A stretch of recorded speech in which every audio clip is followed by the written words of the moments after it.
Berlatar pada tahun 1960 di Bronx, yaitu di sebuah wilayah distrik Italia, Amerika, seorang pria bernama Lorenzo bekerja sebagai sopir bus untuk menghidupi pasangannya bernama Rosina dan anaknya yaitu Calogero yang masih berusia 9 tahun. Calogero sendiri tertarik oleh para mafia dan operasi dunia bawah di daerahnya. Pada suatu hari, setelah Lorenzo meninggalkan putranya di kediaman mereka, Calogero secara diam-diam pergi ke sebuah klub yang dimiliki oleh mafia, di mana Sonny yaitu sang tokoh mafia dan rekan-rekannya sedang berkumpul. Calogero kemudian mendeskripsikan para pengunjung yang ada di dalamnya. Meskipun klub tersebut dimiliki oleh Tony, namun secara luas diketahui bahwa pemegang kekuasaan sebenarnya adalah Sonny. Jimmy Whisper yang mendapatkan julukannya karena sifatnya yang bijaksana adalah anak buah Sonny. Tanpa diduga, ibu Calogero menariknya keluar, menegurnya atas tindakannya. What are you doing here? Didn't we tell you a million times that I was looking for Daddy. You were looking for Daddy. Sekembalinya Lorenzo dari pekerjaannya, dia kemudian menegur Calogero, memperingatkan untuk menjauhi tempat itu. Lorenzo berharap putranya dapat menjalani kehidupan yang lurus, tidak seperti para gangster. Kidding, I won't go near the bar. Keesokan paginya, Calogero dan teman-temannya yang bernama Slick dan Mario menirukan anak buah Sonny mengamati sebuah perselisihan. Slick menjadi marah ketika sebuah bus dengan penumpang berkulit hitam melintas, dan meskipun Calogero berusaha menenangkannya, Slick mengejar bus tersebut sambil meneriakkan hinaan rasis. Get the fuck out of me, you fucking niggas. Go back to my family where you came. Mengamati hal ini, Lorenzo yang prihatin kemudian memanggil Calogero. Sementara itu, Calogero menyaksikan pertengkaran hebat yang melibatkan anggota kru Sonny. Ketika keadaan semakin memanas, Sonny menembaki dan akhirnya membunuh seorang penyerang.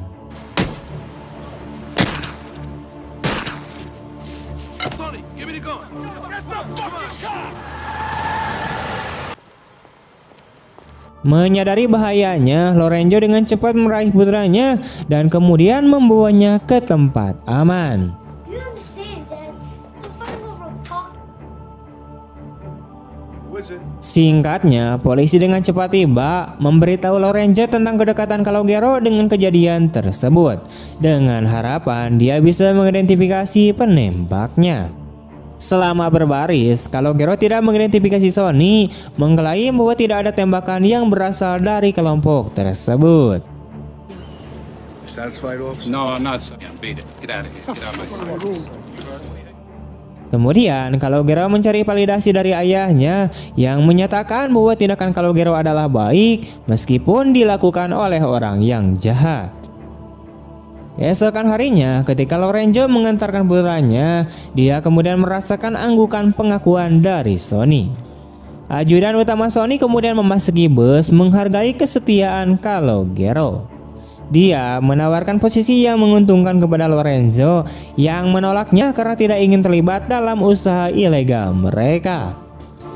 Keesokan harinya, saat Calogero memperbaiki sepedanya, dia kemudian diantar ke klub oleh salah satu anak buah Sonny. Menyadari potensi yang ada, Sonny kemudian memperkerjakan Calogero untuk melayani di bar, di mana anak muda ini dengan cepat mendapatkan tip yang besar. Kemudian dalam sebuah sesi perjudian, Sonny mengundang Calogero untuk berpartisipasi. It's a lot of money on it. Come on.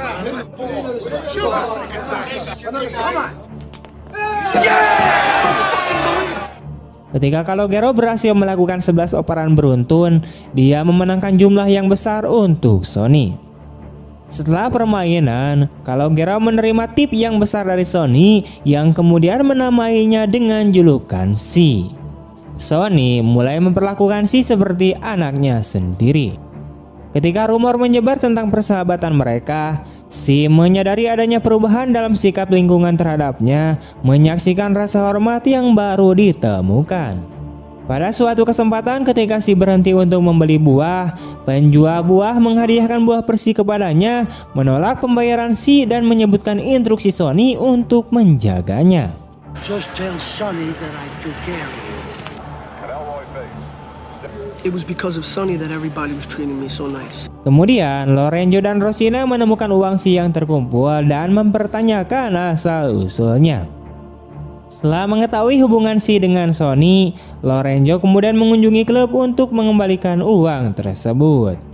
Meskipun Rosina memprotes kebutuhan uang mereka, Lorenzo bersikeras untuk mengembalikan uang tersebut dan memperingatkan Sonny untuk menjauhkan diri dari Calogero. Sonny bagaimanapun mengklarifikasi bahwa uang itu untuk kepentingan Si, mengarahkan Si untuk meninggalkan ruangan. Sonny kemudian menyampaikan rasa hormatnya kepada Lorenzo, namun menegurnya karena keberaniannya. Lorenzo mengungkapkan kekhawatirannya tentang daya pikat materialistis yang mengelilingi Sonny karena khawatir akan dampaknya terhadap Si.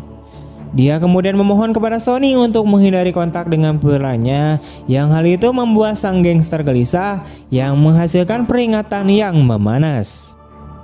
Dalam perjalanan pulang, Si yang tidak puas menuntut uangnya, dan dalam pertengkaran berikutnya, Lorenzo menegurnya dengan tamparan. Si mengkonfrontasi Lorenzo, mengkritik atas kerjanya dan berpihak pada pandangan dunia Sonny.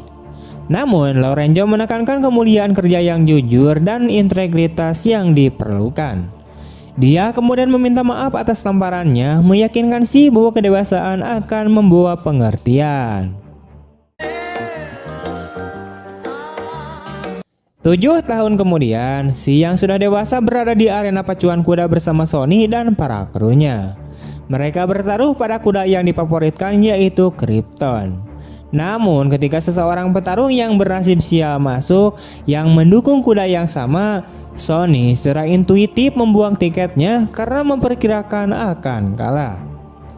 Si yang penasaran dengan hasil pacuan kuda tetap tinggal dan menyaksikan kekalahan kuda mereka. Kemudian Si dan teman-temannya membentuk kelompok sosial bernama The Caswell yang menjadi tempat nongkrong mereka. Ketegangan kemudian muncul ketika sebuah mobil dengan penumpang berkulit hitam melintas. Sementara Si meremehkan kehadiran mereka, teman-temannya berdebat tentang keberanian para pendatang baru untuk menjelajah ke wilayah mereka. Lorenzo menepikan busnya, memberikan isyarat kepada Si untuk masuk. Dengan penuh semangat, ia kemudian menceritakan tentang pertandingan tinju yang akan ia ikuti keesokan harinya. Namun perhatian Si terpikat oleh seorang gadis di kejauhan, yang hal itu membuatnya tidak memperhatikan perkataan ayahnya. Selanjutnya, Si mengenali seorang pria bernama Lois yang berhutang padanya. Saat dia mengejar Lois, Sonny kemudian mencegatnya mencari kejelasan tentang situasinya. Sonny menekankan kepada Si tentang konsekuensi potensial dari tindakan menyakiti orang lain hanya karena alasan yang sepele, seperti utang $20. Mengakui kebijaksanaannya dalam kata-kata Sonny, Si mengaguminya karena wawasannya. Sonny sebagai gantinya menceritakan masa-masa di penjara, menyiratkan bahwa dia telah melakukan kesalahan. Dia memperkenalkan Si pada tulisan-tulisan Machiavelli dan berbicara tentang pentingnya menjadi mudah diakses dan tetap terhubung dengan akar seseorang. Sonny menganjurkan untuk selalu waspada tentang kepentingan pribadi dan keluarganya. Worry about yourself, your family, the people that are important. Kemudian sebuah geng motor dengan pakaian yang kurang rapi memasuki klub Sonny yang awalnya ditolak oleh asisten Sonny. Namun Sonny mengizinkan mereka untuk melayaninya. Masalah kemudian muncul ketika geng tersebut mulai menganiaya bartender. Sonny mengunci mereka, menandakan situasi mengerikan yang akan mereka hadapi. Kemudian kru Sonny dengan segera menyerbu masuk dan mengalahkan para tamu yang nakal itu.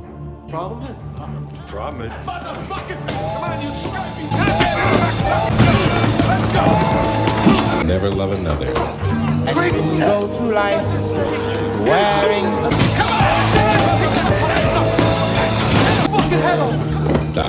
ooh ha ha we Come on, get him out of here. my mind. Go through life wearing a smile. Love, you define. It's all. Oh God. I'm the one who did this to you. Remember me. Leave them there like the bugs that. Pada kesempatan lain, Si dan kelompoknya bertemu dengan seorang pedagang senjata yang memamerkan senjata api. Menyaksikan hal ini, Sonny yang marah menghadapi mereka, terutama mempermasalahkan kecerobohan penjual senjata itu. Dia menegur semua orang kecuali Si, menekankan bahaya bergaul dengan orang-orang seperti itu. Sonny menegur Si, menegaskan bahwa kekuatan sejati tidak berasal dari senjata atau teman yang buruk. Dalam sebuah takdir, Si bertemu dengan gadis yang diincarnya dan dengan senang hati menemukan bahwa mereka satu sekolah. Memprioritaskan gadis itu di atas kerumunannya yang biasa, dia kemudian mengarang alasan untuk berbicara dengannya. Keduanya kemudian memulai percakapan di mana Si mengetahui bahwa nama gadis itu adalah Jane. Mereka kemudian merencanakan sebuah acara nonton film. Kemudian saat Si dan teman-temannya bersantai, mereka melihat orang-orang kulit hitam bersepeda di dekatnya. Sementara teman-temannya mengungkapkan penghinaan, Si justru mendukung perdamaian. Sikap yang baru ditemukan ini kemudian membingungkan Slick yang bertanya-tanya tentang pergeseran sentimen Si. Segera setelah itu, Slick menyerang salah satu pemuda kulit hitam, mendorong anggota geng yang lain untuk ikut bergabung. Si yang terlihat ikut menyerang secara diam-diam menyerangkan salah satu korban untuk tetap tiarap agar tidak terluka lebih parah.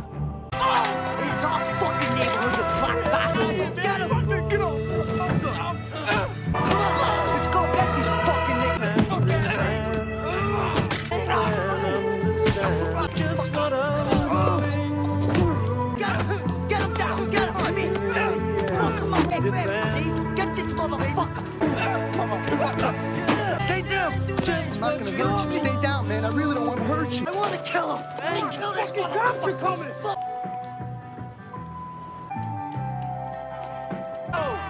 It was nothing but trouble, huh? Yeah, but you know he's my friend. You know, I just. Menyaksikan perkelahian tersebut, Sonny kemudian menjadi marah dan menasehati Si untuk menjauhkan diri dari teman-teman yang beringas dan meramalkan nasib suram mereka. Ketika Si kemudian meminta nasihat Sonny tentang menjalani hubungan asmara dengan seorang gadis berkulit hitam, tanggapan Sonny yang berpikiran terbuka membuatnya terkejut. Sonny menekankan pentingnya kebahagiaan pribadi dan perasaan timbal balik di atas ekspektasi masyarakat. Sonny kemudian menawarkan mobilnya untuk kencan dengan Si, tetapi memperkenalkan tes pintu untuk mengukur karakter Jane. Mencari lebih banyak panduan, Si kemudian menjanjikan skenario hipotetis kepada Lorenzo tentang kencan di luar ras mereka. Lorenzo meskipun tidak memiliki perasaan buruk terhadap orang kulit hitam, sangat yakin untuk tetap berada di dalam kelompok etnisnya sendiri. Si menantang sudut pandang ini mengisyaratkan kecenderungan romantisnya sendiri, tetapi Lorenzo tetap teguh pada pendiriannya.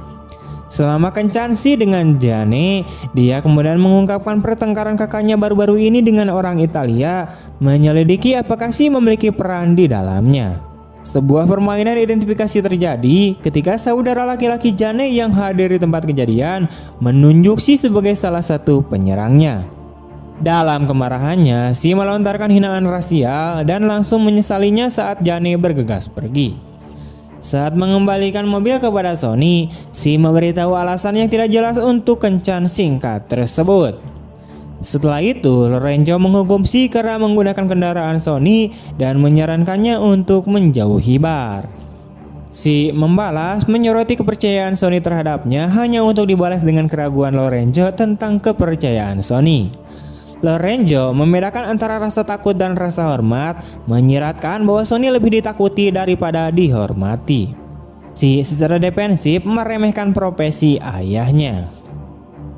Malam itu, tempat nongkrong mereka dirusak, sementara kelompok Si merencanakan serangan balasan. Sonny turun tangan membubarkan kerumunan. Kemarahan terlihat jelas saat Sony berhadapan dengan Si, menanyakan keberadaannya dengan mobil tersebut, mengungkapkan potensi muatannya yang mematikan. Si yang merasa tertekan menegaskan rasa hormat dan kasih sayangnya kepada Sony, menyamakannya dengan sosok ayah. Ketika Lorenzo mencoba menyelidiki gangguan tersebut, dia tiba-tiba dihantam dengan sebuah pukulan.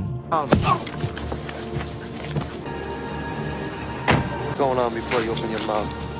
Saat dia mundur, Sony memperingatkannya untuk berhati-hati dengan kata-katanya.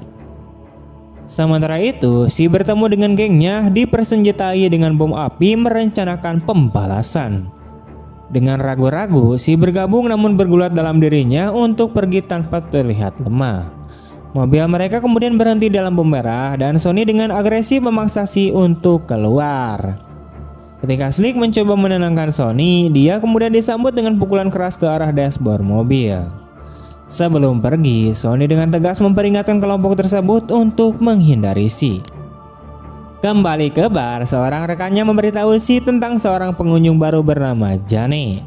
Bergegas keluar, dia kemudian bertemu kembali dengan Jane yang berbagi pengetahuan baru tentang sikap protektifnya terhadap saudaranya. Ikatan mereka pun semakin dalam dengan ciuman bersama. Saat Si menikmati gerakan Jane yang membuka kunci pintunya dari dalam mobil, sebuah kesadaran yang mengkhawatirkannya menyadarkannya tentang bahaya yang akan datang dari Slick. Sementara itu, geng Slick membuat kekacauan di daerah yang didominasi warna hitam, menembak sesuka hati dan melemparkan bom api.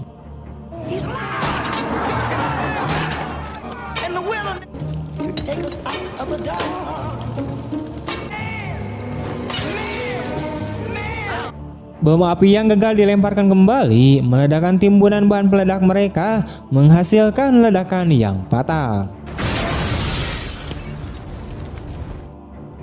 Sesampainya di tempat kejadian, Si kemudian disambut dengan pemandangan suram tubuh teman-temannya yang tidak bernyawa yang mengarah ke pusaran emosi.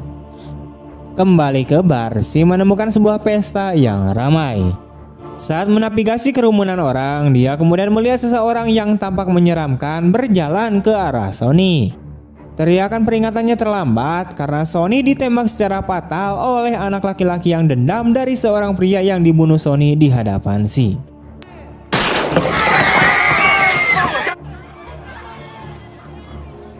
Pada upacara peringatan Sony, Si merasa terganggu dengan ketidakpedulian para hadirin dan menemukan penghiburan dalam perpisahannya yang menyendiri. Kesendiriannya terganggu oleh Carmine yang memperkenalkan dirinya sebagai pengawas baru di wilayah tersebut. Dia menyampaikan tawaran dukungan merujuk pada pujian Sony kepada Si. Dan film pun tamat. Oke, sekian dulu untuk video hari ini. Bagaimana tanggapan kalian tentang film ini? Mohon maaf jika banyak kata-kata yang balelo dan banyak intonasi yang kurang jelas karena saya lagi kurang fokus dan saya lagi kurang fit badannya ya. Ini harus maksakan tapi biar dapat cuan atuh. Terima kasih telah menonton. Sampai jumpa di video-video selanjutnya. Bye bye.